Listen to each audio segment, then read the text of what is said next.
یہ وہ نبی لعنت کی بات کر رہا ہے جس نے بارش میں بھی ابو جہل کے گھر دین کی جا کر دعوت دی ہے، جس کو اتنی فکر ہے کہ ایک بندہ جہنم سے بچ کے جنت جانے والا بن جائے۔ یہ اس نبی کا فرمان پیش کر رہا ہوں۔ تو ہم کہاں پہنچے؟ میرے دوستوں، ہمیں غور کرنا چاہیے۔ جلسے کا یہ معنی نہیں ہے کہ مولوی حسین احمد صاحب نے بلایا اور میں نے بیان کیا اور آپ جا کے کہیں واہ واہ، مفتی عبدالواحد حاجی میں ریڑے بھان لیتے ہیں، واہ واہ کی تھی، مزہ آ گیا۔ ہم اپنے دل کو زندہ کرنے والے بنے، ہم شریعت اسلامیہ کے احکامات والے بنے۔ ادھر آنے سے پہلے جو ہمارا ذہن تھا وہ دین کے خلاف تھا، تو ادھر آنے کے بعد دین کے حق میں بنے۔ پھر یہ جلسہ آپ کے لیے بھی فائدہ مند ہے، میرے لیے بھی فائدہ مند ہے۔ ورنہ میں اپنے دکھلاوے کے لیے بات کروں، آپ پتہ نہیں چیک کرنے کے لیے گفتگو سنیں، میرے خیال مولوی کو کشے آندھی ویندی ہے یا نہیں، تو پھر میرے خیال میں نہ میرا کہنا کوئی کام کا ہے، نہ آپ کے سننا کوئی کام کا۔ میرے دوستو، اسی لیے ہم ایمان جو دل میں رکھتے ہیں، اسلام بھی اپنا رکھیں، ہمارا ظاہر متاثر نہیں ہو۔ اگر آپ کے ذہن میں سوال اٹھے کہ یہ کوئی کفر تو نہیں ہے، بندہ بال جیسے رکھ لے، کپڑے جیسے پہن لے، اے مولوی میں قراڑ کی تھی بیٹھے نہیں دیتے، ایسے کہہ رہے ہیں، تو اس کا جواب بھی میں آپ کی خدمت میں عرض کرتا ہوں۔ کسی ملک کا فوجی ہو، پولیس والا ہو، محافظ ہو، فورس کا ہو، اس کی ایک اپنی ورزی ہوتی ہے، اس وردی کی اپنی پہچان ہوتی ہے، اپنا یونیفارم ہوتا ہے یا نہیں ہوتا؟ ایک ملک کا فوجی اگر دوسرے ملک کا یونیفارم پہن لے اور وہ 100 کہتا پھر ابھی نادرہ لکھو جو میرا نا پاکستان لکھا ہوا ہے، لیکن میں کمیز انڈیا والی پاتی ہے، کوئی مانے گا کہ یہ پاکستانی ہے؟ نہیں مانے گا۔ ہم مسلمان ہیں، ہماری وردی ہمیں اللہ کے رسول نے سمجھا کے دی ہے، سرتا پاؤں ہمیں دین بنا کے دی ہے، ہم اس کی مخالفت میں چلیں گے تو کیا؟ اب ایک بات کرتا ہوں، آپ کا ذوق تازہ ہے، میری بات کو اپنے کانوں سے دل کی کھڑکی تک راستہ دینا۔ جب ہم قبر میں جائیں گے، ہمارے ساتھ ہمارے ایک کپڑے جائیں گے؟ بولیے، نہیں جائیں گے۔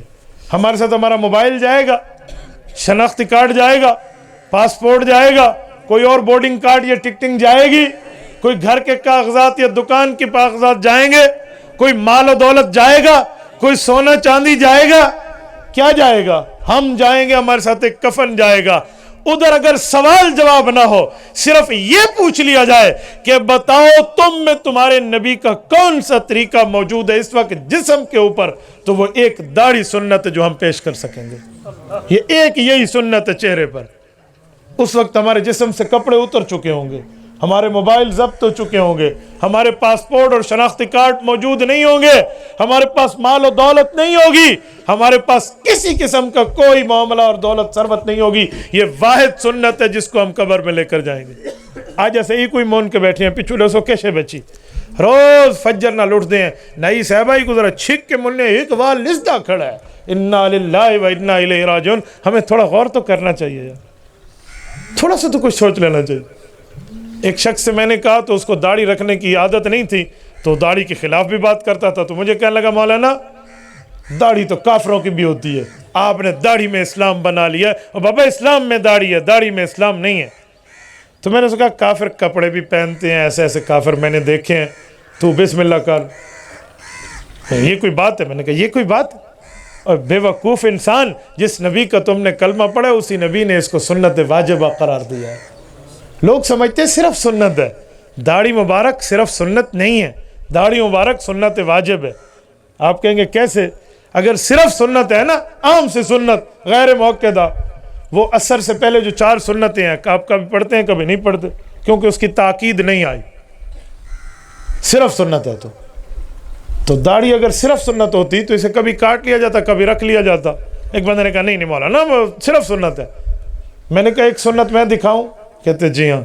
میں نے کہا جب شادی ہوتی ہے تو حدیث میں ہے کہ ان نکاح من، بولیے ان نکاح من سنتی، شادی سنت ہے؟ کہتے جی ہاں۔ میں نے کہا ڈوڈی وارا رنگ تیرے کو تو ڈوڈی وارا تیرے پڑوسی کو لو، یہ کیا مطلب ہوا؟ میں نے کہا کبھی رکھیں کبھی چھوڑ دیں، تو نے خود کہا سنت کا مطلب یہی ہے۔ تو پھر چپ۔ کہتے اس سنت کا معنی لازمی سنت، میں کہا این سنت کا معنی سنت واجبہ۔ وہ سنت تو تجھے سمجھ آتی ہے، یہ سنت تجھے سمجھ نہیں آ رہی۔ ہم کہاں پہنچ چکے، ہمارے اخلاق کی نہج کی تنزلی کا عالم ہے۔ ہم اس پر دلیلیں، ہاں یہ کہیں کہ میری غلطی ہے بابا، میں رسول اللہ والا چہرہ نہیں بنا سکا، اللہ مجھے توفیق عطا فرمائے، یہ کہے۔ یاد رکھیں کوئی گناہ بندہ کرے اور اس گناہ پر شرمندگی کہے کہ میرے مولا غلطی ہے، ایک دن مجھے معافی اور توبہ کی توفیق دے دے، یہ بندہ مسلمان ہے، گناہ گار ہے، اللہ اسے ایک دن توفیق دے گا۔ لیکن جو بندہ گناہ بھی کرے اور ڈٹ کے کہنے میں ٹھیک کر رہا ہو تو ایسے بندے کا بعض اوقات ایمان بھی سلب ہو جاتا ہے، ایمان بھی سلب ہو جاتا ہے، پھر ایمان بندے کا نہیں رہتا۔ اور میرے دوستو، ہم دین کے بارے میں اتنے ناواقف ہیں، ہمیں پتہ ہی نہیں ہوتا ہم شادی کے بعد کون سے الفاظ بول رہے ہیں، اس سے بیوی بچتی ہے یا بیوی نہیں بچتی۔ ہماری زبان سے وہ جملے جاری ہوتے ہیں، ایسے ایسے الفاظ لوگ کہتے ہیں، میں نے تو ایسے لفظ سنے میں کو لگتا ہے اللہ بہمیں ادھے بندیاں درنا چھٹیاں ہو یا لے جنگالیاں آلان دے۔ یہ کل جمعہ نماز میں نے پڑھایا، جمعہ کے بعد 3 بندے 1 گھنٹے میں آئے ہیں اور تینوں نے مجھ سے طلاق کے مسئلے پوچھے۔ یہ میری موبائل ہے، میں جھوٹ بولوں گا اللہ میرے خلاف مدد کھینچ لے، بعض اوقات ایک دن میں 12 15 آدمیوں کو طلاق کے مسئلے بتا رہا ہوتا ہوں۔ کیوں؟ ہمیں پتہ ہی نہیں، ہم نے جملہ کہہ دیا، معلومات ہی نہیں ہوتی۔ مجھ سے ایک بندے نے آ کر مسئلہ پوچھا کہ مولانا اب تھوڑا علیحدگی میں بات ہوگی، تھوڑا گھر کا مسئلہ ہے۔ ہم بیٹھے، میں نے کہا بولو۔ کہتے میری 2 بیویاں ہیں، میں جب گھر گیا ہوں دونوں میری امی سے لڑ رہی تھی، ایک نے ہاتھ پکڑے ہوئے تھے، ایک نے سر کے بال پکڑے ہوئے تھے، تو مجھے غصہ آ گیا۔ میں نے انہیں کہا لوگ تھے، انہیں چھوڑو میری ماں کو، کیا مسئلہ ہے؟ تو میری امی نے کہا انہیں کو طلاق لے لیں۔ تو میری جب ماں نے کہا نا کہ ان کو طلاق دو تو مجھے غصہ آیا، میں نے پہلی کا نام لے کر کہا تجھے بھی 1 2 3 طلاق ہے اور تجھے بھی 1 2 3 طلاق ہے، میں نے اب طلاقیں دے دی۔ کچھ ٹائم کے بعد وہ اٹھی، امی کے پاؤں پکڑے، معافی مانگی، راضی نامہ ہو گیا۔ پھر امی نے کہا جا کسی مولوی کے پاس جا، بس لکھوا کے لے آ، تیرا رجوع ہو گیا ہے۔ تو میں نے اسے کہا کہ تیری ماں تو مفتی بڑی بیٹھی ہے، فتویٰ اسی کو لکھوا جائے۔ میرے آمر دی کڑی لوڑ ہے، مفتی اما صاحبہ فتویٰ آوے سی، نلو مور ہی لگ وے سی، جان چھٹی۔ حضرت امی صاحبہ ساری مفتی ہے بھائی۔ خدا کے بندے دین کو مذاق بنا لیے۔ رب العزت قرآن کریم میں کہتا ہے کہ میں نے تمہیں 3 آپشن دیے ہیں، الطلاق مرتان فامساک بمعروف او تسریح باحسان، کہ وہ 2 طلاقیں ہیں جس کے بعد یا رکھ سکتے ہو یا پکا چھوڑ سکتے ہو۔ فَإِن طَلَّقَهَا فَلَا تَحِلُّ لَهُ مِن بَعْدُ حَتَّى تَنكِحَ زَوْجًا غَيْرَهُ، تو نے تیسری طلاق دے لی پھر تیرے لیے حلال نہیں ہے۔ جب رب فرما رہا ہے اور قرآن کریم کہہ رہا ہے، سورۃ بقرہ دوسرا رکوع دوسرا پارہ کہہ رہا ہے کہ تیری ماں مفتی نے تو ود آ گئی ہے، تو یہ جملے کہہ بیٹھے جو آپشن رب نے دیے تھے وہ آپشن تو ضائع کر بیٹھے، اب تیرے پاس بیوی کیسے آئے گی دوبارہ؟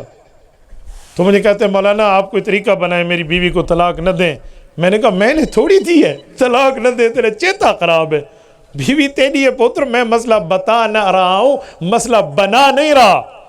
مولوی پہ لوگوں کو الزام ہوتا ہے کہ مسئلہ بناتا ہے، بابا بناتا نہیں ہے، بتاتا ہے۔ مولوی کو ڈھڈو مشین نہیں لئی ہوئی بھی مسئلہ میں بڑھا کے دس دے، مولوی بھی قبر جوائن ہے، کوئی آخرت وہ کوئی سامنے نظر آتی پئی ہے۔ تو میرے دوستو ہمارے اندر یہ غلطیاں ہیں، تو ہم اس غلطیوں کو درست کر لیں۔ وہ کب درست ہوگی؟ جب ہمیں دین کی فکر ہوگی، جب ہمیں ایمان کی فکر ہوگی، جب ہمیں اسلام کی فکر ہوگی۔ ابھی مولانا نماز کی بات کر رہے تھے، میں آپ کو ایک بزرگ کا واقعہ سناتا ہوں۔ وہ فرماتے ہیں یہ جانور جو ہے نا یہ بھی تسبیحات کرتے ہیں۔ اس ولی اللہ پر رب نے کھول دیا کہ جو گدھا ہے، جو کتا ہے، جو خنزیر ہے، یہ بھی اللہ کی تسبیح کرتے ہیں۔ کون سی کرتے ہیں؟ تو کہا میں نے گدھے کے کلمے کو، گدھے کی تسبیح کو سنا تو وہ کہہ رہا تھا میرا اللہ شکر ہے تو نے مجھے گدھا بنایا ہے، کتا نہیں بنایا۔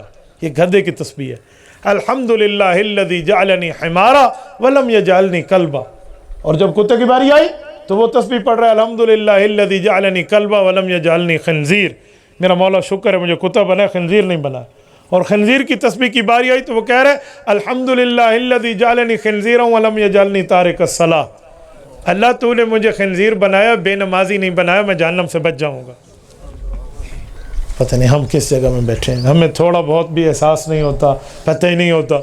کسی سے کہو نا مولانا دعا کریں اللہ جنت گھن ونجے، میں نے کہا سنیں، جو میرا ایمان مجھے بستر سے اٹھا کے مسجد نہیں لاتا، یہ مجھے قبر سے جنت کیسے لے جائے گا؟ کیسے لے جائے گا؟ ہم نے اپنے ایمان اعمال کے اوپر محنت ٹکے کی بھی نہیں سوچی، منہ دیکھ لیا آئینے میں پر داغ نہ دیکھا سینے میں، دل ایسا لگایا جینے میں مرنے کو مسلمان بھول گئے۔ ہم اس عالم پہ پہنچ چکے ہیں۔ آئینہ دیکھ کے اپنے چہرے کو صاف کرتے ہیں، لیگس ہوئے تھے، لیگزز ہوئے تھے، لیفٹ بوائے ہوئے تھے، اے سونے صابر نال منہ کچی رکھو، اپنا چہرہ صاف کرتے ہیں پر ہم اپنے دل کو صاف نہیں کرتے۔ کپڑا خراب ہو جائے تو اسے دھو لیتے ہیں۔ حدیث پاک میں اللہ کے رسول نے فرمایا جب بندہ گناہ کرتا ہے اس کے دل پہ کالا دھبا لگ جاتا ہے، ہم اس دھبے کو دھوتے ہیں تو وہ توبہ ہے، ہم نے توبہ کرنی نہیں ہے تو دھبا دھوئی سی کی میں کیسے دھلے گا؟ یہ پانی ہے، سیاہی والا پین اٹھائیں ڈالر کا، اس میں 1 قطرہ ڈالیں، اس کے پانی کا کلر چینج ہو جائے گا، 2 3 4 5 6 7 10 قطرے ڈالیں فل بلیک ہی ہو جائے گا، کچھ بھی نہیں بچے گا اس کی سفیدی میں۔ تو اس کا حل کیا ہے؟ جیسے کالے قطرے ڈالے ہیں ویسے سفید پانی ڈالیں، ڈالتے رہیں پھر سفید ہو جائے گا۔ تو ہمارا دل بھی ایسے پیمانے کی مانند ہے، اس میں گناہ آ رہے ہیں، غلطیاں آ رہی ہیں، اس کے بعد ہم توبہ والا صاف پانی تو ڈالتے نہیں ہیں۔ جب توبہ سے صفائی نہیں کریں گے تو ہمارا دل صاف کیسے ہوگا؟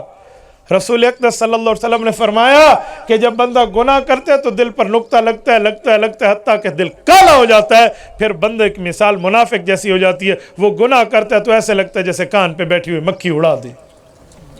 کہا جب دل صاف ہو تو ایسے لگتے ہے کہ اس گناہ پر گویا میرے اوپر پہاڑ آ کے گر گیا۔ میرے دوستو ہم کہاں پہنچے؟ کس جگہ بیٹھ گئے؟ المؤمن فی المسجد کالسمک فی الماء والمنافق فی المسجد کالطیر فی القفص۔ فرمایا مومن کی مثال اور منافق کی مثال ایسے ہے، اگر مومن مسجد میں بیٹھے تو اسے ایسے سکون ملتا ہے جیسے مچھلی پانی میں رہے، اور منافق مسجد میں بیٹھے وہ ایسے تڑپتا ہے جیسے بندہ جیل میں تڑپتا ہے، پنجرے میں تڑپتا ہے۔ جس طرح پرندے کو پنجرے میں ڈال دو وہ پھڑکنا شروع کر دیتا ہے۔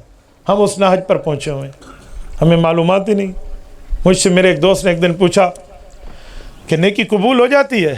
ہم نیکیاں کرتے ہیں۔ میں نے کہا 2 باتیں ہیں، قبول اللہ نے کرنا ہے، وہ کرے یا نہ کرے یہ اس کی ذمہ داری ہے، وہ اس کا مسئلہ ہے۔ آپ کی اور میری ذمہ داری ہے ہم نے نیکی کرنی ہے۔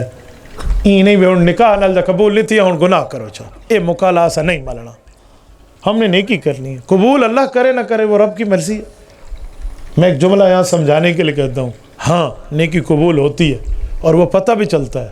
ایک صحابی نے پوچھا یا رسول اللہ جب میں نیکی کروں اور پتہ چل جائے، گناہ کروں اور پتہ چل جائے، کوئی ترتیب فرمائے؟ جی ہاں، موت سے پہلے کا، جی موت سے پہلے پتہ چل جائے گا۔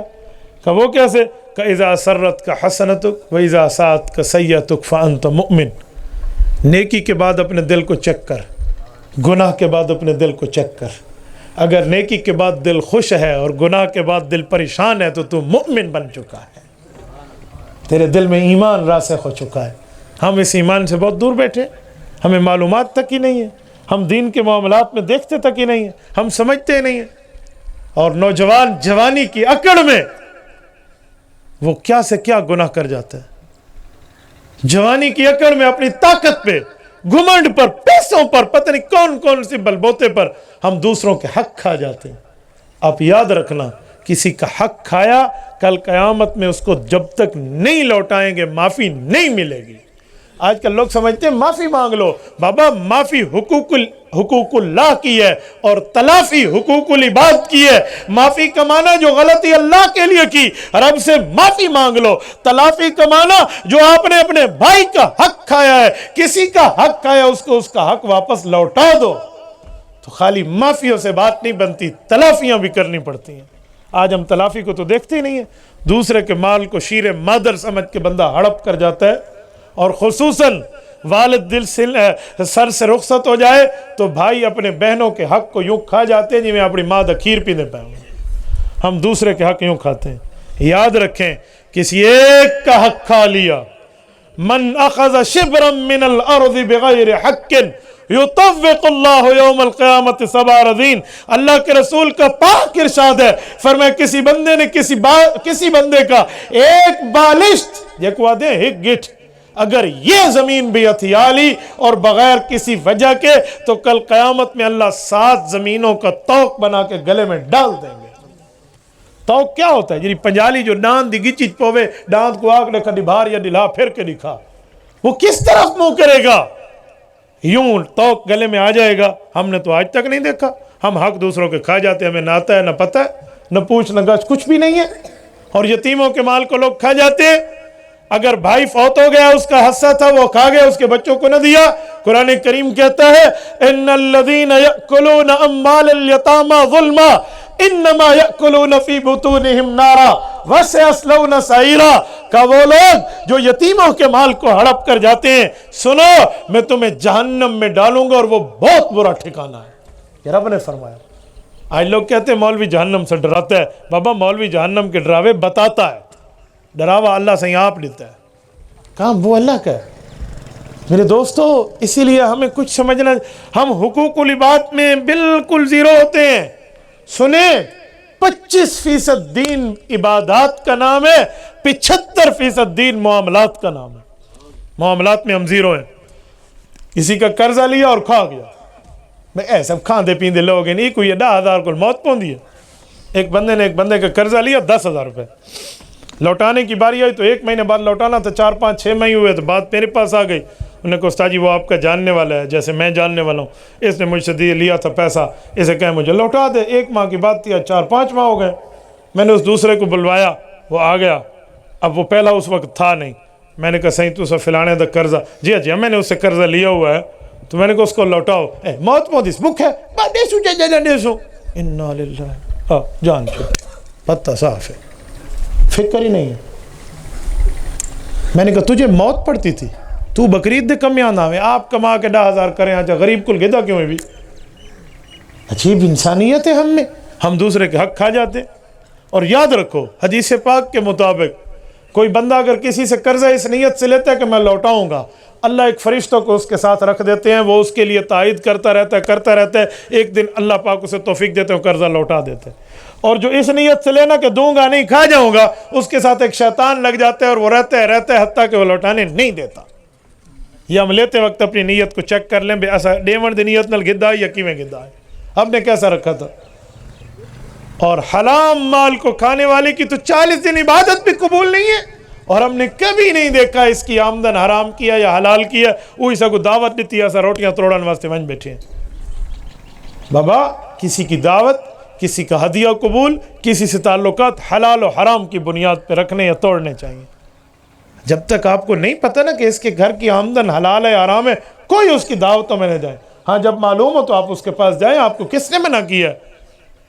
لیکن ہم حیران ہوتے, میں کبھی بھی ایسی دعوتیں قبول نہیں کرتا جس کی آمدن میں کوئی شکوک اور شبہ ہو. کبھی میں نے آج تک کسی بینک والے کی دعوت قبول نہیں کی, نہ کی ہے اور نہ کروں گا. جب میں حلال سمجھتا نہیں ہوں اس کاروبار کو, میں کیوں ان کی دعوت قبول کروں. میں تو وہاں بینک میں جا کر پانی کا گلاس بھی نہیں پیتا. یہ بل سود کے پیسوں سے ادا ہوگا جو کولر میں ٹھنڈا ہو رہا ہے.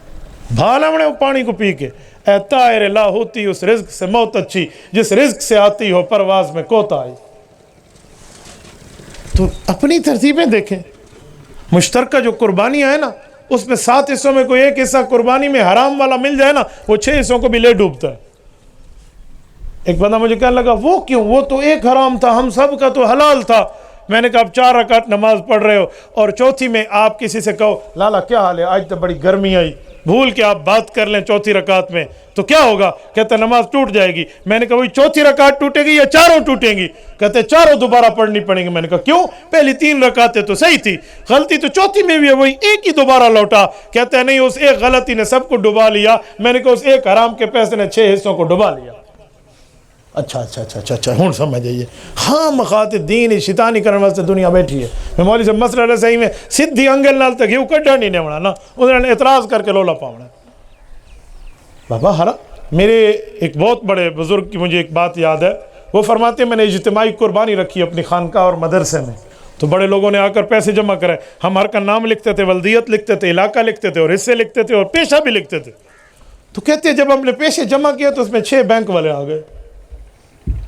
کہتے میں بہت پریشان ہو گیا کہ یہ تو حلال کاروبار ہی نہیں ہے, سودی کاروبار ہے. اور یہ جو آ گئے تھے جیری گاہ حصہ پاتا ہوتا گاہ گئی سودی. تو لوگوں نے تو میرے اوپر اعتماد کیا ہے کہ مولوی صاحب حلال کا مسئلہ کرے گا تو میں کیا. کہتے میں مسلح پہ اللہ کے سامنے رو پڑا کہ میرے مولا میں کیا کروں, اے اللہ کیا کروں, کہاں جاؤں. کہتے ایک دن رہتا تھا, دوسرے دن ہم بیٹھے قربانیوں کے پیسے جمع کرنے میں, تو ایک اور بندہ آیا, اس نے بھی اپنا بینک کا نام لکھوایا. تو میں نے کہا جی 7 بندے پورے ہو گئے, یا کل ہی گاہ گھن کے نہ بڑے ہو جائے. 7 بندے پورے ہو گئے, ایک ہی گائے انہیں لے کر دے دو. تھائی تو ساریاں دی تھی سی, نہ تھائی تو ایک دی نہ تھی سی, ای کو بیچ گھات تے بنا دا رولا پاوا. تو انہوں نے کہا جی ساروں آپ ایک جیسے ہو, زندہ مردہ برابر شواد, آپ سب کی ایک ہی گائے, آپ جانے آپ کا کام جانے. تو اس نے ایسے ہی کر لی. تو اور میں کیا کرے بندہ, یہ لسو کوئی کشے بچی ہے, 16 نے 8 سے نہیں تھی میرا پتر. تو حرام مال سے بچنا چاہیے. حدیث پاک میں قیامت سے پہلے ایک بندہ سود سے بچے گا، فرمایا سود سے تو بچ جائے گا لیکن سودی کے گھر کا آگ کا دھواں اس کے گھر ضرور جائے گا۔ تو میرے دوستو اس سے بچو۔ ایک شخص ہے وہ شیطان کی پٹی پڑھا کر میرے پاس ہے، مجھے کہتے ہیں مفتی صاحب جی میرا ارادہ ہے کہ میں بینک میں پیسہ رکھوں اور جو سود کا پیسہ آئے نا اسے ٹھیک جگہ استعمال کروں۔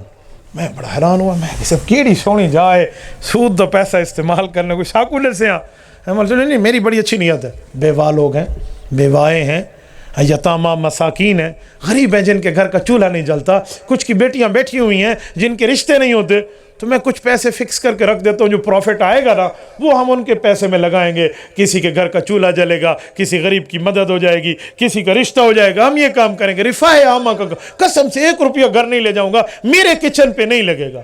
تو اجازت ہے شریعت میں۔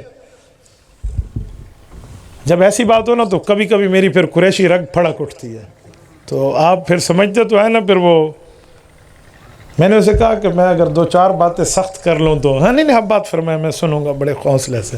میں نے کہا اچھا، میں نے کہا اگر آپ لڑکی ہوتی اور آپ چکلے میں بیٹھ کر زنا کراتی اور روزانہ آپ کے ساتھ بدفعلیاں ہوتی، لوگ آ کر زنا کرتے اور آپ کو پیسہ ملتا اور آپ وہ پیسہ غریبوں کے گھر دیتی کہ غریب ہے اس کے گھر کا چولہا جلے گا، اس کے گھر کے بچی کی شادی ہو جائے گی، اور آپ یہ کام کرتے رہتے اور کوئی آپ سے پوچھتا آپ یہ غلط کام کیوں کراتی ہیں تو آپ کہتے بھئی میں تو نیکی کی نیت سے کرا رہی ہوں، میرے اپنا خون پسینے کی کمائی ہے اور میری محنت ہو رہی ہے اس پر، میری تکلیف کی کمائی ہے، لہٰذا میں پیسہ اللہ کے راستے میں لگا رہی ہوں، تو آپ یہ کر لیتے۔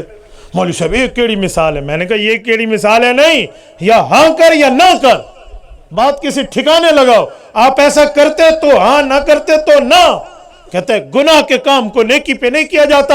میں نے کہا سود ماہ سے 70 دفعہ زنا کے مترادف ہے، اللہ کے رسول نے سود سے منع کیا، رب العزت نے فرمایا فَأْذَنُوا بِحَرْبٍ مِّنَ اللَّهِ وَرَسُولِهِ، اور سود خورو اگر سود نہیں چھوڑتے اللہ کے رسول کے خلاف اعلان جنگ کر دو۔ رب فرماتے ہیں يَمْحَقُ اللَّهُ الرِّبَا وَيُرْبِي الصَّدَقَاتِ، کہ میں تمہیں نیکی کی بات کرتا ہوں، سود سے منع کرتا ہوں۔ حرم الربا، سود حرام کر رہا ہوں، جب رب نے منع کیا، رب کے نبی نے منع کیا، تجھے کس نے کہا کہ میں اس کا پروفٹ لے کر غریبوں میں جو ہے نا تقسیم کرتا پھروں گا؟ اللہ کے بندے تجھے شیطان نے پٹی پڑھائی ہے، وہی شیطانی کام۔ یہ تو مثال ایسے ہے کہ پلیت پانی سے کہو لوگوں کو اچھا خیر ہے وضو کرو، چاہے نماز پڑھو، چاہے پلیت پانی خیر ہے تو موترال ہے، کوئی نہیں مسئلہ، خیر ہے وضو تو چیزی، شرم نہیں آتی؟ ڈوب مرنا چاہیے ایسے سوال کرتے ہوئے جو ہم دین کے بارے میں یہ باتیں کرتے ہیں۔ بابا گناہ کے پیسے سے کریں، سنیں میں اس پر مسئلہ بتاتا ہوں۔ ہمارے فقہا نے لکھا ہے کہ اگر کوئی بندہ کوئی جرم کرے، گناہ کرے، خطا کرے اور رب کی نافرمانی میں چلے اور اس گناہ کو حلال سمجھے، استحلالن کرے کہ نیکی کر رہا ہوں، فرمایا اس کا ایمان سلب ہو جاتا ہے۔ یعنی شراب کو کوئی آب زمزم سمجھ کے پیتے مومن بچ سی جی سب میں زمزم پیدا پیا، زمزم نہیں، لاکھ لعنت انہیں منہ تھے جرا شراب کو زمزم آکے۔ بابا شراب ہے، ام الخبائث ہے، نجس العین ہے، اس کو ہم نیکی کا کام کیسے گئے؟ جس سود کو رب نے حرام قرار دیا ہے ہمیں شیطان نے پٹی پڑھائی ہے، چلو سب نیکیاں تے کرو چاہ۔ خدا کے بندے، اگر کسی بندے کو سود کا پیسہ کہیں سے مل جائے نا، ہم اس کے لیے بھی کہتے ہیں کہ پہلے تو لو نہیں، اگر کہیں سے کوئی زور زبردستی مل گیا کوئی زندگی میں کوئی 1-8 بار تو اس کو خرچ کرو، لیکن اس کا بھی مسئلہ ہے کیسے؟ ثواب کی نیت نہ کرنا، پہلی بات۔ نمبر 2، گھر کا گند سمجھ کے نکالنا اور غریبوں کو جا کے دینا، اور دیتے وقت یہ بھی نہ کہنا میرے واسطے دعا کرو نیکی کی تھی وینا، یہ بھی نہ کہنا ورنہ اپنے ایمان تے اپنے رن دی خیر منا میں۔ میرے دوستو یہ ہے، گھر کا گند سمجھ کے وہاں سے نکال دو، اور ہم سود کی تعویلیں نہیں دس از اے پروفٹ، یہ تو فائدہ مند چیز ہے۔ ہاں شراب کا نام بدل دیں، اکوا کوئی جامع شیریں ہے تو وہ پاک ہو جائے گی۔ آپ نے سود کا نام پروفٹ رکھ لیا تو پروفٹ کہنے سے سود حلال تھوڑی ہو جائے گا۔ ہمارے اندر ایسی غلطیاں موجود، ایسی رشوت ہے۔ کوئی بندہ کہیں بیٹھا ہو نا، چائے پانی کا پیسہ دے دو، یہ چائے پانی اور مبارکی کے پیسے دینا لینا، رشوت، کرپشن حرام ہے۔ اس سے تو کتے کا گوشت بھی بہتر تھا، اس رشوت سے آپ رکھ لیتے۔ سور دی بوٹی چاہ کے بندہ رکھیا چاہے رشوت نہ رکھیا، کہاں پہنچ گئے ہم لوگ؟ اور ہر محکمے میں یہ مانگا جا رہا ہے۔ ایک جگہ ہم ایک اچھی بلی جگہ بیٹھے تھے، اس آفیسر نے ایک کام کیا اور کام بھی لیگل تھا، اس کو کرنا چاہیے تھا، وہ اپنی ڈیوٹی اپنے سرکار سے تنخواہ لیتے، تو مجھے کہتے ہیں مولانا چائے پانی، تو اس کے سامنے چائے پڑی تھی اور میں نے بوتل گلاس بھروایا پانی کا، میں نے کہا وہ چائے پڑی اور یہ پانی ہے رکھ لیں، یہ کون سا مذاق ہے؟ میں نے کہا آپ کو شرم نہیں آتی؟ یہ کون سا مذاق ہے؟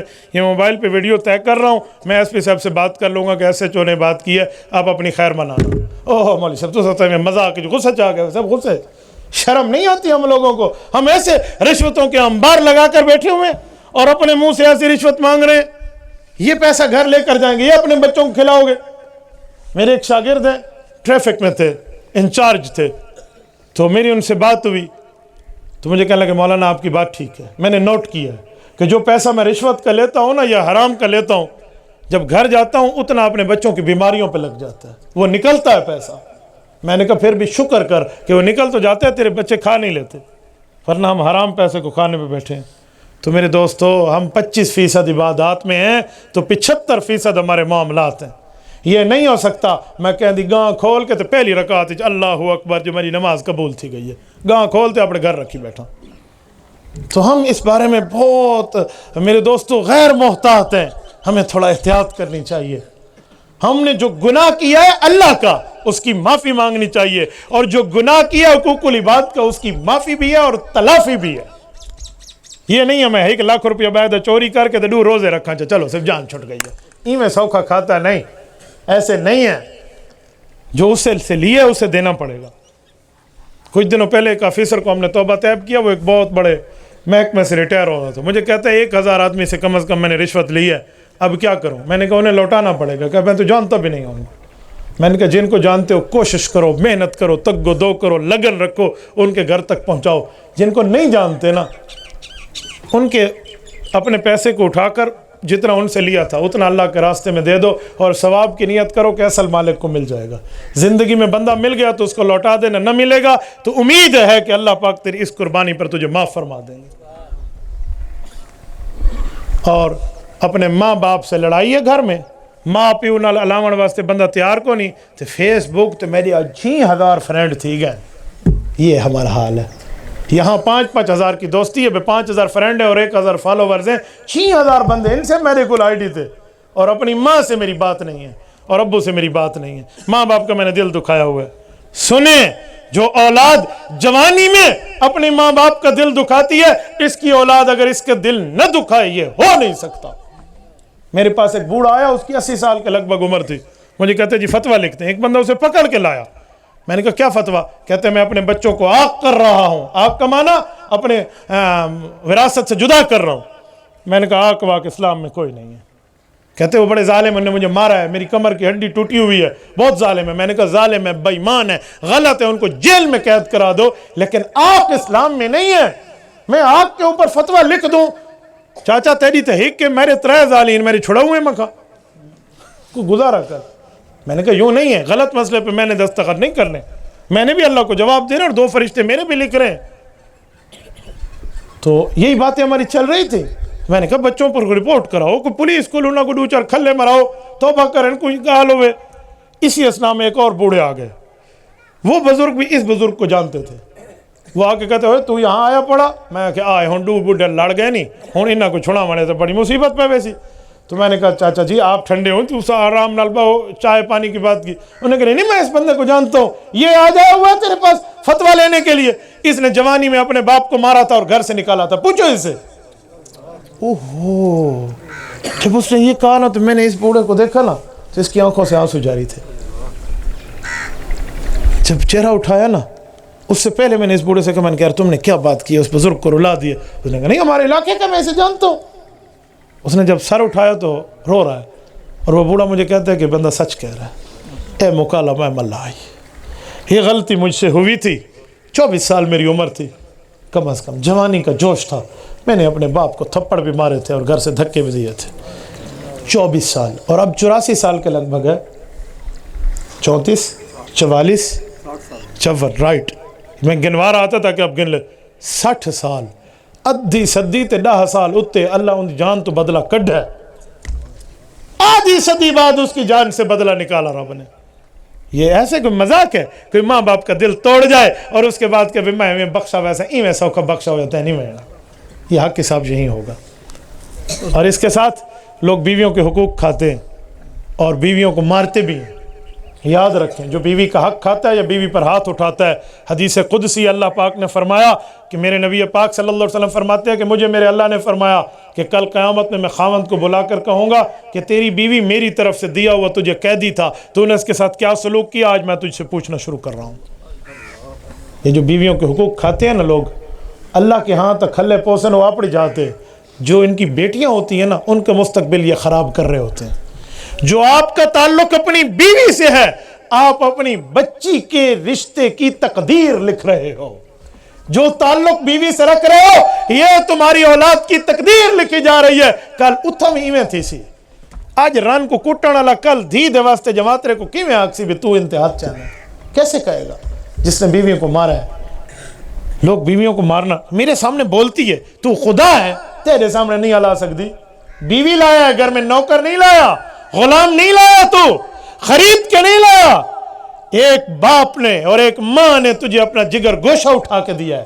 ہاں جب آپ کی بیٹی گھر سے رخصت ہوگی تو اپنے دل سے پوچھنا کہ دل پر گزرتی کیا ہے۔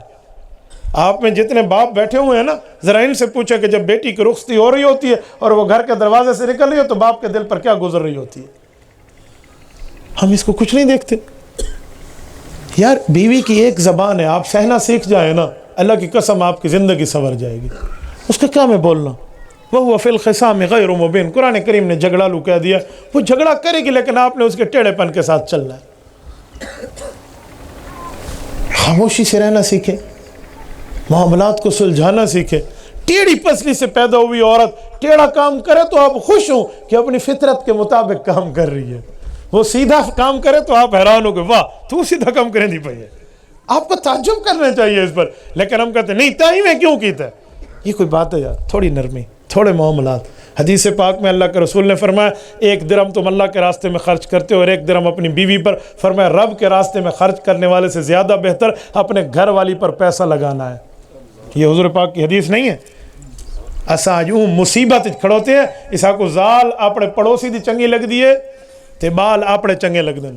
یہ مصیبت دے دور چ اسا پہنچ گئے۔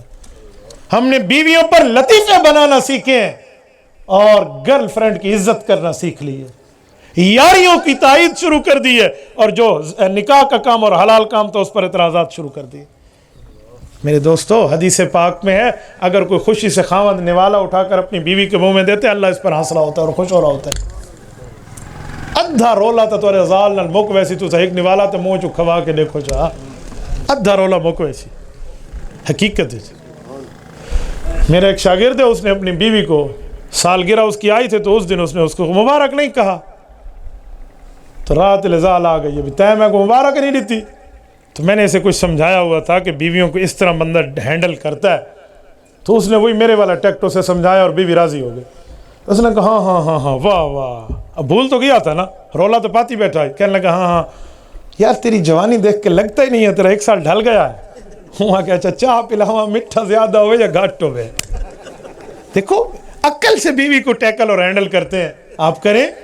عقل اپنا نہیں ہوتا تو رولا رن نال پا باندھے، واہ سیانے پھل، یہ کام عقل مندی کا نہیں ہے۔ آپ 2 جملے کہہ کے تو دیکھیں، لیکن ہمارے یہاں کچھ نہیں۔ میرے دوستو میں یہ درد دل بیان کرتے ہوئے کہہ رہا ہوں، اللہ کے لیے اپنی اولاد سے محبت کرتے ہو اور بیٹیوں سے محبت کرتے ہو تو اپنی بیوی سے نرمی والا معاملہ سیکھو۔ جو آپ نے اپنی سسر کی اس بیٹی سے جو اس کے ساتھ آپ کا نکاح ہے، جو تعلق آپ نے رکھنا ہے تو آپ کے داماد نے بھی آپ کے ساتھ ویسے رکھنا ہے۔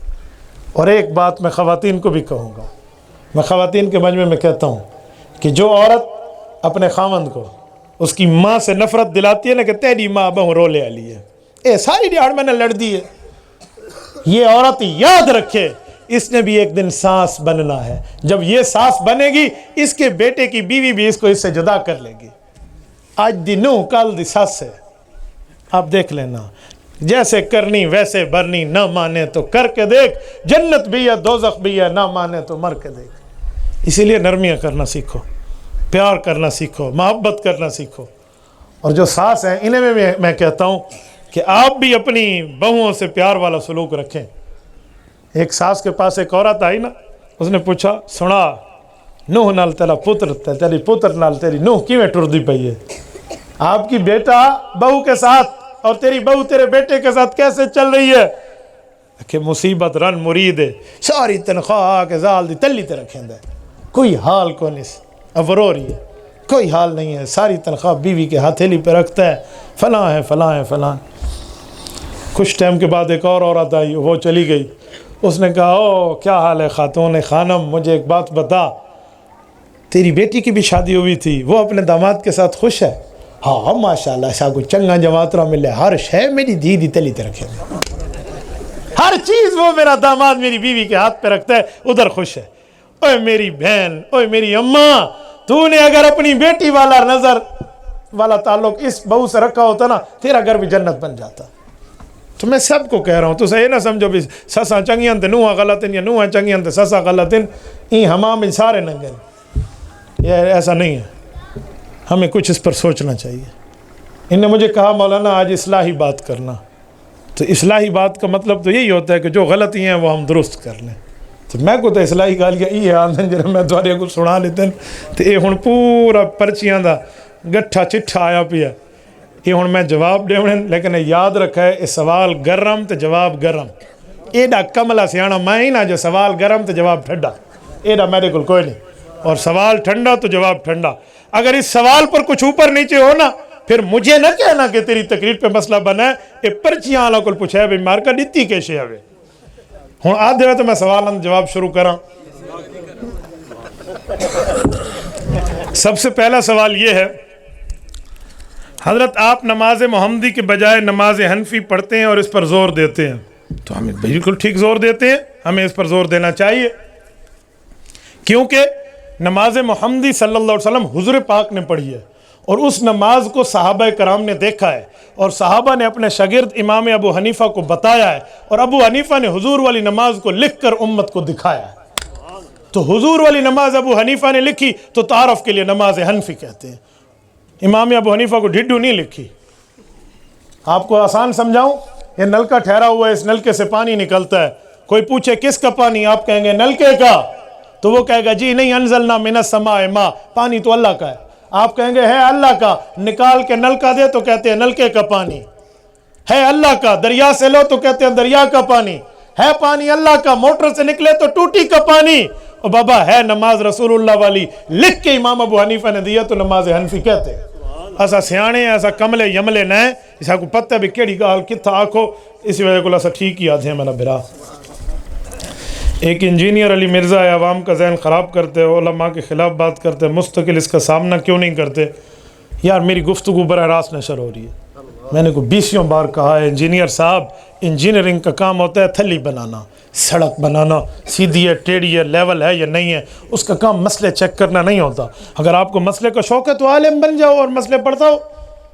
ایسے اپنے مطالعے سے آپ کہتے ہیں میں نے 2-4 ترجمے دیکھ لیے میں عالم ہوں تو کل مجھے بھی انگلش آتی ہے الحمدللہ میں نے ٹاپ کیا گریجویشن میں پھر میں میڈیکل کی کتابیں پڑھ کے خود کو ڈاکٹر کہہ دوں گا. یار یہ کوئی بات ہے؟ جو انگلش جانتا ہو میڈیکل پڑھ لے تو اسے لوگ ڈاکٹر نہیں کہتے. اور حیران ہوں اس انجینئر کو لوگ مولوی مان کے مسئلے پوچھ رہے ہیں جس کو آج تک کسی ایک مدرسے میں لیٹرین صاف کرنے کے بھی ٹائم نہیں ملا پڑھنا تو دور رہا. خدا دے بندے انجینئر ایو نہیں لوگی کرنی ہے. عالم ہو انجینئر ہو ہمیں کوئی نہیں مسئلہ لیکن ایک بندہ صرف انجینئر ہو کسی ایک مدرسے میں آج تک نہیں گیا ہو کسی ایک شیخ الحدیث سے اس نے نہیں پڑھا ہو مجھے بتا دیا جائے اولا ثانیہ ثالثہ رابعہ خامسہ سادسہ ثامنہ تخصص فی الحدیث تخصص فی الافتاء کہاں سے کیا اس نے تو آج تک ایک کلاس کا درجہ بھی نہیں پڑھا. اور میں آپ کی وساطت سے کہتا ہوں اگر کوئی انجینئر صاحب کا بندہ بیٹھا ہے تاریخ اس سے لے لیں اگر بدھ طے ہوگی تو منگل میں آ جاؤں گا انشاءاللہ. تو میں انشاءاللہ دسنا بھی کتنا بھی یہاں 100 تھیندا ہے ایڈا ڈھلا ہی میں نہ جتنا تو ہمیں کو سمجھی بیٹھے ہوئے.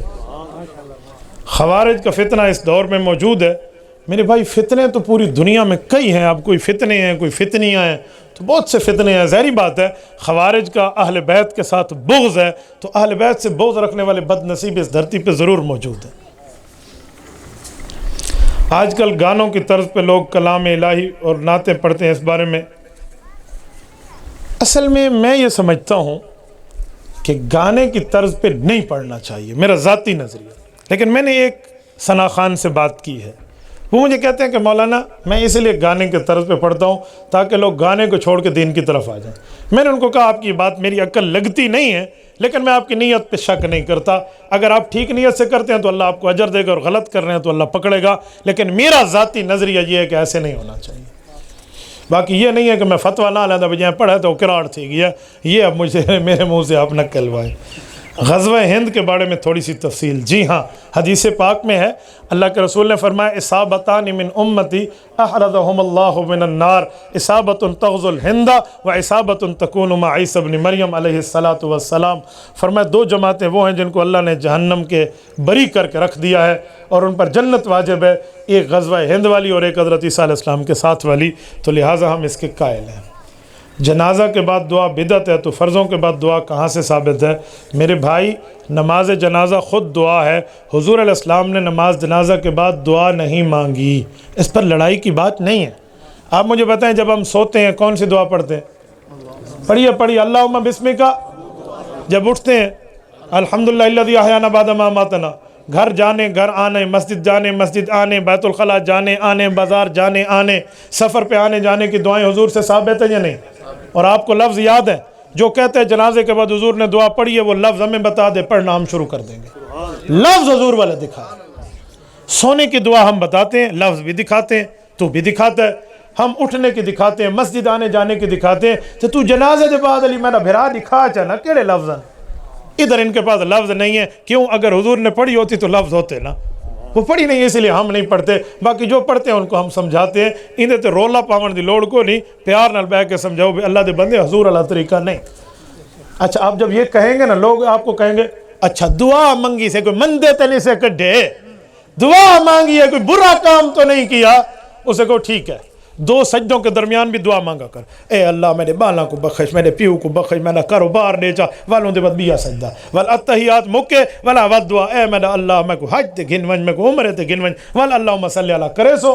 کہتے ہیں میں تو ایسے نہیں کروں گا، میں نے کہا کیوں؟ کہتے ہیں حضور نے ادھر دعا نہیں مانگی، میں نے کہا حضور نے جنازے پہ بھی نہیں مانگی۔ کملا بھرا دعا اون ویلے دعا بڑھتی ہے جلے حضور علیہ السلام دے طریقے تے ہوئے، جلے اللہ دے رسول کو ہٹ کے ہوئے، او دعا شوا کوئی نہیں، میں آپ کو ڈھڈو کھاتا بڑا کھڑا۔ اور باقی رہا فرضوں کے بعد دعا، بالکل بحقی میں موجود ہے، حضرت انس کی روایت ہے، رسول اللہ صلی اللہ علیہ وسلم رفع یدیہ بعد ما سلم ودعا، حضور پاک علیہ السلام نے نماز کا سلام پھیرا، ہاتھ اٹھا کر اللہ کے رسول نے دعا مانگی۔ یہ اللہم انت السلام ومنک السلام والی دعا جو ہے، یہ حضور پاک علیہ السلام کب مانگتے تھے؟ نماز کے بعد۔ تو ایک بندہ مجھے کہنے لگا اونچی مانگتے تھے، میں نے کہا جو صحابہ نے سنی ہے تو اونچی مانگتے تھے تو سنی ہے، اور خدا کا بندہ صحابہ کہہ رہے ہیں یہ لفظ مانگتے تھے تو انہوں نے سنی ہے، انہوں نے ساتھ مانگی ہے، انہوں نے اپنے کانوں سے آنکھوں سے دیکھا اور کانوں سے سنا تو بتا رہے ہیں، ورنہ میں ایک بندہ ہوں ہولے ہولے منگے بیٹھا، ہوں میں کو کہڑا پتہ ہے وہ منگے بیٹھا شالا رنڈڑ تھی، وہ شالا زال فوت تھی، میں کو کہڑا پتہ ہے وہ کیسے منگدا پیا، وہ اونچا مانگے گا تو مجھے پتہ چلے گا نا۔ ایک بندہ دعا آہستہ مانگ رہا تھا، ایک بڈھا بندہ اٹھی کھڑوتا ہے، وہ مل سے اونچی منگی کر، تو منگ بیٹھا رنڈر تھی وہ رن مار وینے اسا آمین آمین لئی بیٹھے اس، تو اس کی اپنی بات ہے۔ تو اللہ کے رسول صلی اللہ علیہ وسلم نے جو دعا مانگی ہے صحابہ نے سنی ہے تو ہمیں بتایا جا رہا ہے۔ ایسے اللہ کے بندے ہیں، وہ کہتے ہیں فرض کے بعد دعا نہ مانگو، تو میں نے ان کو کہا بھیا پیشاب کے بعد دعا مانگا، میں ہوں پیشاب کر رہا ہوں چل بہرا کہ اللہم صلی اللہ یوں مانگو، خدا کے بندے نماز کے بعد دعا نہیں مانگوں گا تو کب مانگوں گا؟ ہاں روٹی کھانے کے بعد چلو آؤ سب سارے رل کے دعا کرو پڑھو، اور خدا کے بندے نماز دینی کام ہے، نیک کام ہے، اللہ کو راضی کرنے والا کام ہے، اللہ کا دل خوش، اللہ رب العزت ہمارے سے خوش ہو رہا ہے اور ہمارا دل اللہ سے خوش ہو رہا ہے تو ہم دعا مانگ رہے ہیں، تو اس میں کون سا مسئلہ؟ تو مانگنی چاہیے۔ اور آخری بات، جس کو ضرورت ہے وہ مانگے، اور جس کو اللہ سے ضرورت نہیں ہے وہ بے شک نہ مانگے، اٹھ کے لگا وجہ ٹھیک ہے، اس حد ہوتا کوئی رولا کو نہیں۔ امام ابو حنیفہ نے 40 سال عشاء کے وضو سے صبح کی نماز پڑھی، اور آپ علیہ الصلوۃ والسلام کو تو اللہ نے منع کیا تھا کہ آپ آرام بھی کیا کریں، اتنی عبادت میں مشغول کیوں ہوتے ہیں؟ ٹھیک ہے، سوال یہ ہے کہ امام ابو حنیفہ رحمۃ اللہ علیہ نے عشاء کے فرضوں کے بعد صرف نوافل ہی پڑھی تھیں، حضور پاک علیہ الصلوۃ والسلام کو نوافل پڑھنے سے منع کیا گیا تھا، رات کے جاگنے سے تو نہیں منع۔ نصفہ او انقص، یہ ہے رات کا جاگنا جس میں مسائل حل ہوں، جو اپنے استاد صحابہ سے پڑھا ہے وہ اپنی یادداشت سے لکھیں اور باقی دوستوں کو دکھائیں، ٹھیک ہے جی سب ٹھیک ہے، 40 فقہا کی کمیٹی کو دکھائیں، مسائل لکھیں، دلائل لکھیں، فضائل لکھیں، حدیث لکھیں اور تفسیر لکھیں، صحابہ کے فتاوی لکھیں، آثار لکھیں، اقوال لکھیں، اخبار احاد لکھیں، پورا دین لکھ کر امت کو دیں، تو اس پر آپ کو کیا نقصان ہے؟ تو عشاء کے وضو سے امام ابو حنیفہ نے صبح کی نماز پڑھی ہے اور 40 سال پڑھی ہے، اور پھر صبح اٹھ کر امام صاحب صبح کی نماز اشراق پڑھ کے سو جاتے تھے، پھر ظہر اٹھ کے امام صاحب رحمۃ اللہ علیہ نیند کر لیتے تھے، پھر ظہر کے وقت اٹھتے تھے، تو اس میں کیا مسئلہ ہے؟ اچھا، امام ابو حنیفہ کا 40 سال آپ کو نظر آتا ہے، حضرت علی المرتضیٰ کے شاگرد ہیں امام شعبی رحمہ اللہ، امام شعبی نے 50 سال عشاء کے وضو سے صبح پڑھی ہے، اس پہ تو کوئی اعتراض نہیں کرتا، رولا امام ابو حنیفہ نہ لے، اپنی سوئی کو سدھا کرو، دماغ کو ٹھیک کرنا چاہیے۔ ایک بندہ مجھے کہنے لگا امام ابو حنیفہ نے بیوی کے حقوق پھر کیسے ادا کیے ہوں گے اگر عشاء کے وضو سے صبح کی نماز پڑھی ہے؟ تو میں کہ تو امام صاحب 10 سال لگتا نہیں ہوتا کو رول ہے، تو سال ہے بھی، تو امام صاحب کا برادر ان لا ہے بھی، تو اعتراض کر رہا ہے بھی میں سالہ ہوں مجھے مسئلہ بن گیا، اے ساری بہن دے حقوق ادا نہیں تھا۔ جب بات ہو گئی مجھے کہتے یہ تو مذاق ہے۔ تکبیر، آج تخت ختم نبوت، استغ اہل سنت والجماعت۔ میں نے اسے کہا بھائی مذاق کی بات نہیں ہے، امام ابو حنیفہ کی بیوی کو اعتراض نہیں ہے، وہ اپنے خاوند کو کہہ رہی ہے شاباش میرے سرتاج، تو عشاء کے وضو صبح پڑھ رہا ہے میں راضی ہوں، اس نے کوئی اعتراض نہیں کیا۔ تو جب بیوی اپنا حق خود معاف کر رہی ہے تو تے کو کیڑا مسئلہ پیا کھڑوتا ہے؟ تجھے کون سا اعتراض ہے؟ ہمارے حضرت حاجی عبدالوہاب اللہ ان کی قبر پہ کروڑوں اربوں رحمتیں نازل فرمائے، حاجی صاحب کو گھر والی نے حقوق معاف نہیں کیے ہوئے تھے، حضرت جی مولانا جمشید علی خان رحمۃ اللہ علیہ کو گھر والے نے حقوق معاف نہیں، میں پرسوں آیا ہوں حضرت جی مولانا جمشید علی رحمہ اللہ کے گھر کے سامنے سے ٹنڈو اللہ یار، میں وہیں سے پرسوں میں وہیں تھا میرپور خاص میں جلسے پر، تو یہ ہمارے اکابر ان سب کو بیویاں ان کے ساتھ ہے، کہتے نہیں ہیں ہر کامیاب مرد کے پیچھے ایک عورت یعنی بیوی کا ہاتھ ہوتا ہے، رائٹ باؤں کہیں نہ ہوئے گواہ ڈھیر دا ہوئے، تو ہر کامیاب مرد کے پیچھے ایک عورت کا ہاتھ یعنی بیوی کا ہاتھ ہوتا ہے، تو امام ابو حنیفہ کامیاب مرد ہے، اس کی بیوی نے اس کا ساتھ دیا ہے، حاجی عبدالوہاب کامیاب مرد ہے، بیوی ساتھ دے رہی ہے، ہمارے اکابر اس طرح ساتھ ہے۔ یار ہماری بیویاں بھی تو ہیں نا، میری دونوں بیٹیوں کو شدید بخار تھا، میں انہیں چھوڑ کر آیا ہوں اپنے گھر سے، میرے ذوالقرنین کی بیٹی بیمار تھی، شدید بخار تھا، کہتے میں رات سو نہیں سکا، وہ ہماری گاڑی ڈرائیو کر کے آیا، تو کامیاب مرد کے پیچھے عورت کا ہاتھ ہے نا، تو ہماری بیویاں تو ہماری تائید کر رہی ہیں، تو امام ابو حنیفہ دزا لڑ دی، سبحان اللہ، کیسی عجیب باتیں ہیں دنیا میں، ایسی بات نہیں کرنی چاہیے۔ جاری نماز میں مقتدی قرآن سنے فاتحہ نہ پڑھے مگر سری نماز میں آپ منع کرتے ہیں، کیوں؟ میرے بھائی قرآن کریم سورت نمبر 7 سورت اعراف آیت نمبر 204 وَإِذَا قُرِئَ الْقُرْآنُ فَاسْتَمِعُوا لَهُ وَأَنصِتُوا لَعَلَّكُمْ تُرْحَمُونَ۔ اس آیت میں اللہ نے 2 حکم فرمائے ہیں اور 2 باتوں پر عمل فرمایا ہے، فرمایا وَإِذَا قُرِئَ الْقُرْآنُ، جب قرآن پڑھا جائے تو 2 کام کرنا، فَاسْتَمِعُوا لَهُ، اس کو سننا، وَأَنصِتُوا، اور زبان سے چپ رہنا، لَعَلَّكُمْ تُرْحَمُونَ، تاکہ تمہارے اوپر اللہ کی رحمتیں برسیں۔ کام ایک ہے، حکم 2 ہے، کام ہے قرآن پڑھا جائے، حکم 2 ہے، سنو اور چپ رہو۔ سنیں گے تب اذا جہر الامام، جب امام اونچا پڑھ رہا ہوگا پھر مقتدی سنے گا، اور امام جب اونچا پڑھ رہا ہو تو مقتدی پہلے حکم پہ عمل کر کے سنے گا، اور جب امام اسرا آہستہ پڑھ رہا ہو تو دوسرے حکم پہ عمل کریں گے کہ چپ پھر بھی رہیں گے۔ تو یہ 2 حکم میرے اللہ نے دیے ہیں، حنفیاں ڈھڈو نہیں کڈھا۔ یہی تمہیں سمجھا رہا ہوں پہلے دن سے کہ خدا کے بندے مولوی مسئلہ بتاتا ہے، بناتا نہیں ہے۔ لوگ سمجھتے ہیں آپ نے ایسا کیوں کیا؟ مولوی چھوٹی کھوتی کو ہاتھ لائے پہ غلط مسئلے سے سر، ہمیں قبر نہیں آنی، ہم نے اللہ کو جواب نہیں دینا۔ یہ 2 فرشتے جو ادھر بیٹھے ہیں، میں جھوٹ بولوں گا آج آپ کے سامنے تو اٹھ کے چلا جاؤں گا، قبر میں مجھے جواب نہیں دینا جو میں دوسروں کو گمراہ کر رہا ہوں۔ اتنی بھی دنیا کی ہم نے مہنگی نہیں سمجھ لی کہ ہم آخرت کے بدلے میں اس کو بیچ دیں۔ اولئک الذین اشتروا الضلالۃ بالہدی فما ربحت تجارتہم وما کانوا مہتدین۔ رب فرماتے ہیں ان کی تجارت انہیں کوئی فائدہ نہیں دے گی جو دنیا کے بدلے میں آخرت کو بیچ دے۔ ہمیں نہیں چاہیے یہ، ہمیں کل بھی آخرت چاہیے، ہمیں آج بھی آخرت چاہیے۔ میرے والد محترم رحمۃ اللہ علیہ، میں چھوٹا بیٹا ہوں ابو کا، سب سے چھوٹا اور آخری بیٹے سے کتنا پیار ہوتا ہے، کبھی یہ نہیں کہا کہ یہ میرا بیٹا ہے۔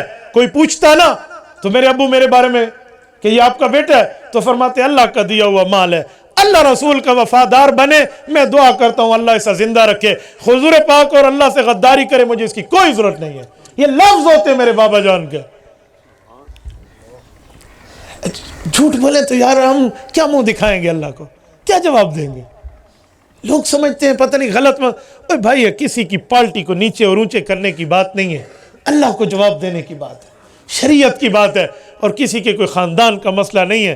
دو حکم اللہ نے دیے ہیں، ایک پہ چپ رہنا کہا، ایک پہ سننا کہا۔ جب امام اونچا پڑھ رہا ہوتا ہے تو سنتے رہو، پھر بھی نہ بولو، اور جب امام آہستہ پڑھ رہا ہوتا ہے تو پھر آپ اس پر خاموش رہو۔ تو دونوں حکم قرآن کے۔ اور پھر کیا فرمایا؟ لعلکم ترحمون، تمہارے اوپر تب اللہ رحمت اتاریں گے۔ اور اگر آپ یہ حکم نہیں مانو گے، آپ پیچھے پڑو گے، تو پھر رحمتیں نہیں آئیں گی، پھر زلزلے آئیں گے، پھر رحمتیں نہیں آئیں گی، پھر قتل و غارت ہوگی، پھر رحمتیں نہیں آئیں گی، پھر فساد اور بدامنی ہوگی۔ اس کی وجہ یہ ہے کہ ہم اللہ کے حکم کو توڑ رہے ہیں۔ تو شریعت کو شریعت کے مزاج میں سمجھا کریں، کسی کو اونچا اور نیچے دکھانے کی بات نہیں ہوتی۔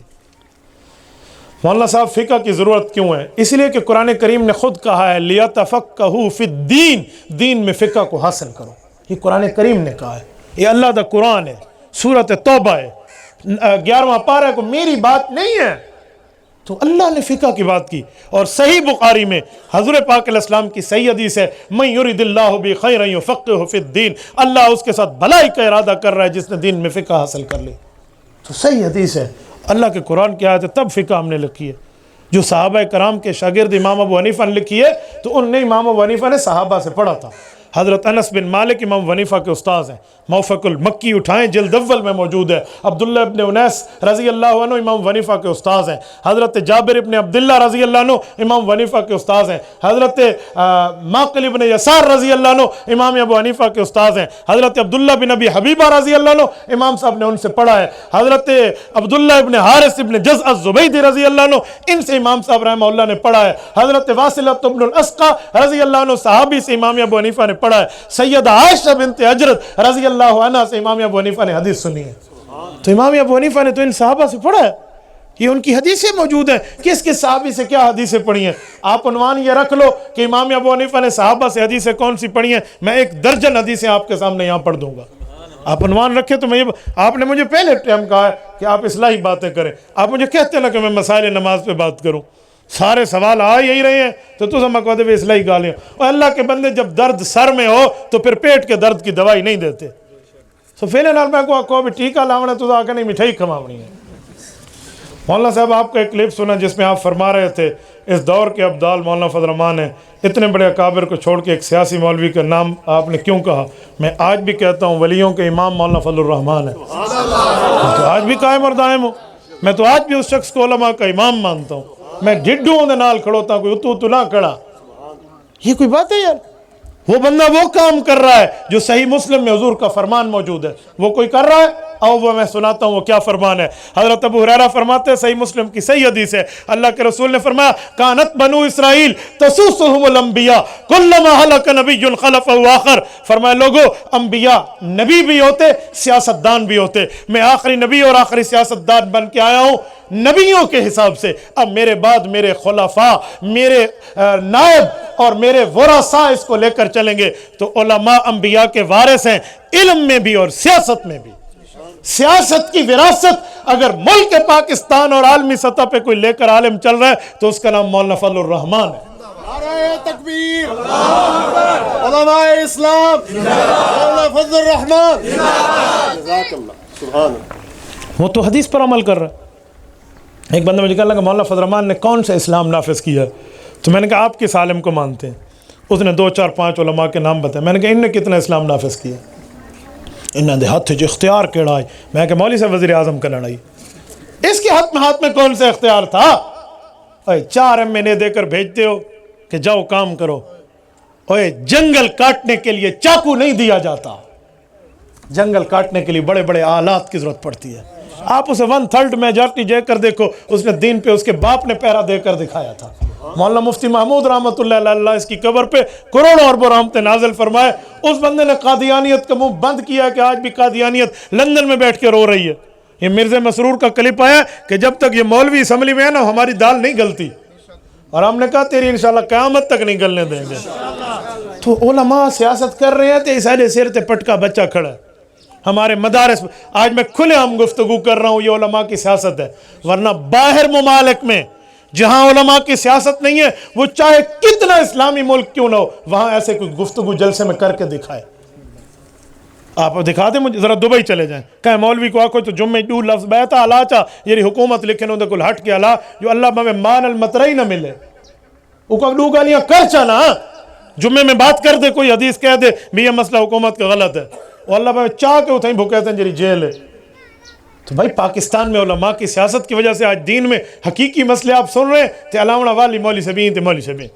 خدا کے بندے کچھ سورا سمجھا کریں, دیندار بندہ ہے اور دین کی قیادت کر رہا ہے, 6 لاکھ علماء اس کی قیادت میں جمع ہے, ان کو تو غلطی نظر نہیں آتی, اور جو علماء اس کے ساتھ ہیں وہ تائید کر رہے ہیں اور غلطی ان کو نظر آتی ہے جرا الچٹو من الڈگر ہے, جسے اپنا کچھ نہیں پتا, چبل بٹا چبل ہے, وہ علماء پر بات کرنے پر تیار ہے. بعض لوگ کہتے ہیں کہ مولانا فضل الرحمان کو غلط نام سے پکارتے ہیں اور اس طرح کے غلط کہنے سے ظاہری بات ہے علماء کو جب غلط لفظ کہو گے تو ایسی بات ہے, بری بات ہے, ایسی بات کوئی نہیں ہے. علماء کو غلط لفظ کہنے سے بندے کا عاقبت بھی غلط ہو سکتی ہے. پھر مولوی کو آپ ذات کی وجہ سے غلط کہو تو اور بات ہے, لیکن اگر آپ اس کے علم کی وجہ سے غلط کہہ رہے ہیں تو آپ کی نفرت علم دین سے ہے نا. پھر درخت پھل نہ بھی دینا تو سایہ پھر بھی دیتا ہے, عالم بے عمل بھی ہو تو پھر بھی فائدہ مند ہے. کسی غیر مقلد نے کہا ہے کہ سر پہ قرآن رکھ کے حضور پاک نے ایک نماز بھی بغیر رفع دین کے نہیں پڑھی, سر تے قرآن رکھ کے مولوی کوڑ مارا, بس ہن بھی تو کیسے پوچھ دے. میں تو بہت حیران ہوں یار, اتنی بڑی بات, اللہ اکبر, اتنی بڑی بات. صحیح بخاری میں حدیث موجود ہے, صفحہ 103 کی صحیح حدیث ہے. حضرت ابو حمید ساعدی رضی اللہ عنہ نے حضور علیہ السلام کی نماز بیان کی ہے, صرف تکبیر تحریمہ کا رفع الیدین بیان کیا, سلام تک نہیں بیان کیا. نہ ہو صحیح بخاری کی روایت, جو چور کی سزا وہ ہماری سزا ہے. یہ کوئی بات ہے؟ جب میری گفتگو ان سے ہوتی ہے نا, میں انہیں کہتا ہوں آؤ بخاری پر بات کریں, اس وقت بخاری پڑھتے ہوئے انہیں بخار ہو جاتا ہے. عوام کے سامنے بخاری بخاری, بابا ہم نے بخاری پڑھی ہے, 100 میں سے 100 نمبر لیے آئے مجھ سے بات کر لیں. صحیح بخاری کی حدیث ابو حمید ساعدی کی ہے, صرف پہلا رفع الیدین بیان کیا پھر نہیں کیا.